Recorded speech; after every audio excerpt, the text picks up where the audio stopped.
Hi friends, എല്ലാവർക്കും പുതിയൊരു വീഡിയോയിലേക്ക് സ്വാഗതം. ഇന്നൊരു DIY പ്രൊജക്റ്റുമായിട്ടാണ് ഞാൻ വന്നിരിക്കുന്നത്. നമ്മുടെ ലാപ്ടോപ്പിൻ്റെയൊക്കെ ടോപ്പ് സെൻറ്ററിലായിട്ട് കാണുന്ന ഒരു ക്യാമറയുണ്ട്, മൈക്രോ വെബ് ക്യാം. ഏകദേശം ഇതേപോലെ ഇരിക്കുന്നുണ്ട് കഴിഞ്ഞാൽ. അപ്പോൾ ഇത് ഉപയോഗിച്ചിട്ടാണ് നമ്മുടെ ഇന്നത്തെ വീഡിയോ. ഞാനിതൊരു കേടായ ലാപ്ടോപ്പിൽ നിന്ന് എടുത്തതാണ്. അപ്പോൾ ഇത് ഉപയോഗിച്ചിട്ട് നമുക്കൊരു എക്സ്റ്റേണൽ വെബ് ക്യാം ഉണ്ടാക്കാമെന്നുള്ളതാണ് നമ്മുടെ ഇന്നത്തെ വീഡിയോയുടെ ഇൻറ്റൻഷൻ. അപ്പോൾ നമുക്ക് നമ്മുടെ ഡെസ്ക്ടോപ്പിലോ ലാപ്ടോപ്പിലോ ഈവൻ നമ്മുടെ മൊബൈൽ ഫോണിൽ വരെ കണക്ട് ചെയ്യാൻ പറ്റുന്ന ഒരു എക്സ്റ്റേണൽ വെബ് ക്യാമാണ് നമ്മളിത് ഉപയോഗിച്ചിട്ട് ഉണ്ടാക്കാൻ പോകുന്നത്. അപ്പോൾ ഇതുമാതിരിയുള്ള ഇൻട്രസ്റ്റിംഗ് വീഡിയോസിനായിട്ട് നമ്മുടെ ചാനൽ നിങ്ങൾ ഇതുവരെ സബ്സ്ക്രൈബ് ചെയ്തിട്ടില്ല എന്നുണ്ടെങ്കിൽ ഒന്ന് സബ്സ്ക്രൈബ് ചെയ്ത് വയ്ക്കുക. സബ്സ്ക്രൈബ് ബട്ടൺ തൊട്ടടുത്ത് കഴിയുന്ന ബെല്ലൈക്കൺ കൂടി എനേബിൾ ചെയ്ത് വയ്ക്കുക. അപ്പോൾ ഞാൻ ഇതിനു മുമ്പ് ചെയ്ത DIY പ്രൊജക്ട്സിൻ്റെ വീഡിയോയുടെ ലിങ്ക് ഞാൻ ഈ വീഡിയോയുടെ ഡിസ്ക്രിപ്ഷനിൽ ഇടുന്നതാണ്. അപ്പോൾ അതൊന്ന് കയറി കണ്ട് സപ്പോർട്ട് ചെയ്യുക. അപ്പോൾ ഒട്ടും വൈകാതെ തന്നെ നമുക്ക് നമ്മുടെ പ്രൊജക്റ്റിലേക്ക് കിടക്കാം.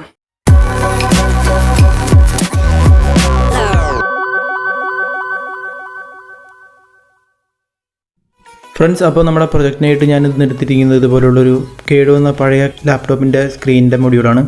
അപ്പോൾ ഇതിന് മുകളിലായിട്ട് നമുക്കൊരു മൈക്രോ വെബ് ക്യാമും ഒരു മൈക്രോഫോണും കാണാം. അപ്പോൾ ഈ ബെസൽസ് റിമൂവ് ചെയ്യണം. അപ്പോൾ ബെസൽസ് റിമൂവ് ചെയ്യാനായിട്ട് ഇതുപോലുള്ള 2 സ്ക്രൂസൊക്കെ മിക്കവാറും കാണാം ലാപ്ടോപ്പിൻ്റെ സ്ക്രീനുമേ. അപ്പോൾ അത് നമ്മൾ ഇങ്ങനെ റിമൂവ് ചെയ്തെടുക്കണം. അതിനുശേഷം ഈ ബെസൽസ് നമുക്ക് കൈ ഉപയോഗിച്ചിട്ട് സിമ്പിളായിട്ട് ഇങ്ങനെ ഫ്രൈ ചെയ്തെടുക്കാം.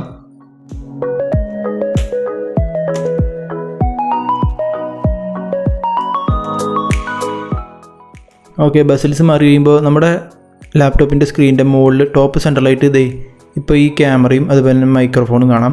അപ്പോൾ അത് എടുക്കാനായിട്ട് സ്ക്രീനൊന്ന് പൊന്തിച്ച് കഴിഞ്ഞാൽ നമുക്ക് കാണാം ഒരു റിബൺ കണക്ടർ താഴ്ത്തേക്ക് പോയണത്. അപ്പോൾ അതൊക്കെ റിമൂവ് ചെയ്ത് നമ്മൾ ലാപ്ടോപ്പിൻ്റെ ക്യാമറ പുറത്തേക്ക് എടുത്തിട്ടുണ്ട്.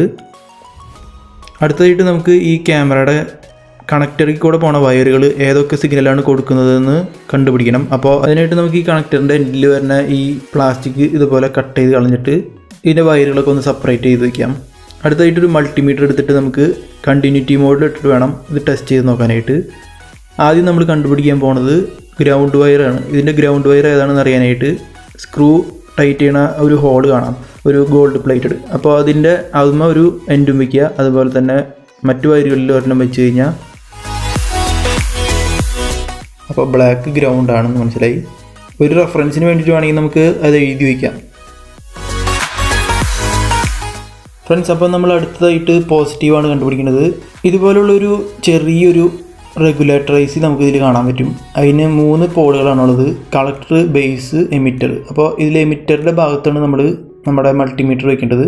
എന്നിട്ട് നേരത്തെ ചെക്ക് ചെയ്ത പോലെ തന്നെ ചെക്ക് ചെയ്ത് നോക്കാണ്.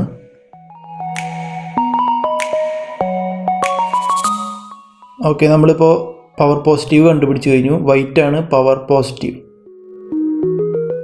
ഇനി നമുക്ക് 2 വയറുകൾ മാത്രമാണ് കണ്ടുപിടിക്കാനുള്ളത്.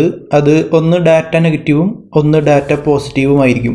ഇതിൽ ഏതെങ്കിലും 2 വയറായിരിക്കും, അത് നമുക്ക് കണ്ടുപിടിക്കണം. അപ്പോൾ അതിനായിട്ട് നമ്മൾ കണക്ട് ചെയ്ത് തന്നെ നോക്കണം. അപ്പോൾ ഇതുപോലുള്ളൊരു ഡാറ്റ കേബിളാണ് ഞാൻ എടുത്തിരിക്കുന്നത്. പഴയതാണ്, കേടുവന്നത്. അപ്പോൾ അതിന് വയറൊക്കെ പൊട്ടിയിട്ടുണ്ട്. അപ്പോൾ നമ്മൾ ഇത് തന്നെയാണ് ഉപയോഗിക്കണേ.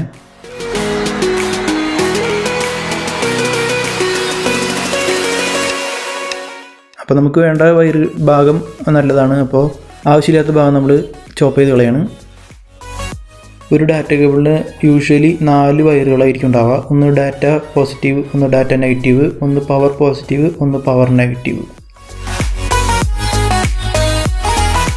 അതിന് തന്നെ നമുക്ക് വയറുകളൊക്കെ ഒന്ന് വെറുതെ ഒന്ന് ടിൻ ചെയ്തെടുക്കാം. അപ്പോൾ സിമ്പിളായിട്ട് നമുക്ക് സോൾഡർ ചെയ്യാൻ പറ്റും.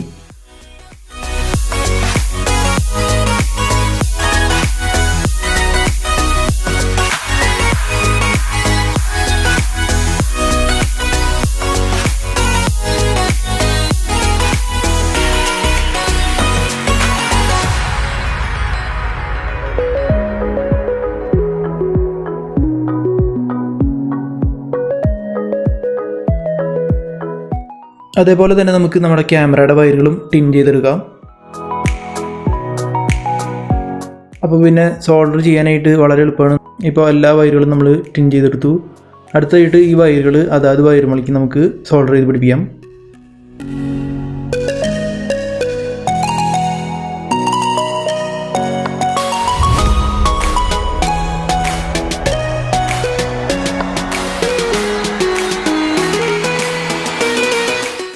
ക്യാമറയിൽ നിന്ന് 5 വയറുകൾ വരാം. അപ്പോൾ ഒരു വയർ നമുക്ക് ബാക്കി വരും.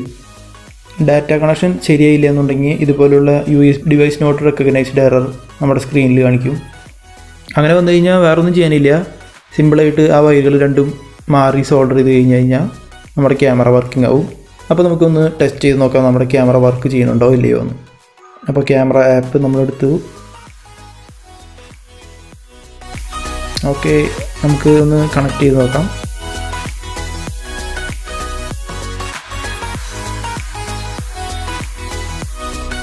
ഓക്കെ, നമ്മുടെ ക്യാമറ വർക്ക് ചെയ്യുന്നുണ്ട്, പെർഫെക്റ്റായിട്ട് വർക്ക് ചെയ്യുന്നുണ്ട്, നല്ല ക്വാളിറ്റി ഉണ്ട്. നമുക്ക് 5 മീറ്റർ വരെ നമ്മുടെ ഈ ക്യാമറ എക്സ്റ്റെൻഡ് ചെയ്ത് നമ്മുടെ മൊബൈൽ ഫോണിൽ നിന്നോ ലാപ്ടോപ്പിൽ നിന്നൊക്കെ എക്സ്റ്റെൻഡ് ചെയ്തെടുക്കാൻ പറ്റും.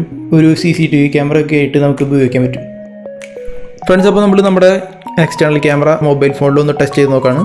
OTG വഴി നമ്മൾ കണക്ട് ചെയ്യുമ്പോൾ ഇപ്പോൾ കാണുന്ന വിഷ്വൽസ് എക്സ്റ്റേണൽ ക്യാമറയിൽ നിന്ന് വരുന്ന വിഷ്വൽസാണ്.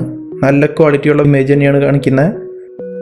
അപ്പോൾ ഇതുപോലുള്ള പ്രൊജക്റ്റ് ചെയ്യാൻ ഉദ്ദേശിക്കുന്നവരാണെന്നുണ്ടെങ്കിൽ ഈ USB ക്യാമറ എന്ന് പറഞ്ഞ ആപ്പിലാണ് ഞാൻ നമ്മുടെ ഈ ക്യാമറ ഓപ്പൺ ചെയ്തിരിക്കുന്നത്. ഇതിൻ്റെ ലിങ്ക് ഞാൻ വീഡിയോ ഡിസ്ക്രിപ്ഷനിൽ ഇടുന്നതാണ്. അപ്പോൾ ഇന്നത്തെ വീഡിയോ നിങ്ങൾക്ക് ഇഷ്ടപ്പെടുന്നതായിരുന്നു. ഇഷ്ടപ്പെട്ട് കഴിഞ്ഞാൽ തീർച്ചയായിട്ടും ലൈക്ക് ചെയ്യുക. നമ്മുടെ ചാനൽ ഇതുവരെ സബ്സ്ക്രൈബ് ചെയ്തില്ല എന്നുണ്ടെങ്കിൽ സബ്സ്ക്രൈബ് ചെയ്യുക. നിങ്ങളുടെ കൂട്ടുകാർക്ക് വീഡിയോ ഷെയർ ചെയ്ത് കൊടുക്കുക. അപ്പോൾ അടുത്തൊരു തകർപ്പൻ വീഡിയോയുമായി വരുമ്പോഴേക്കും ഗുഡ് ബൈ ഫോർ നൗ.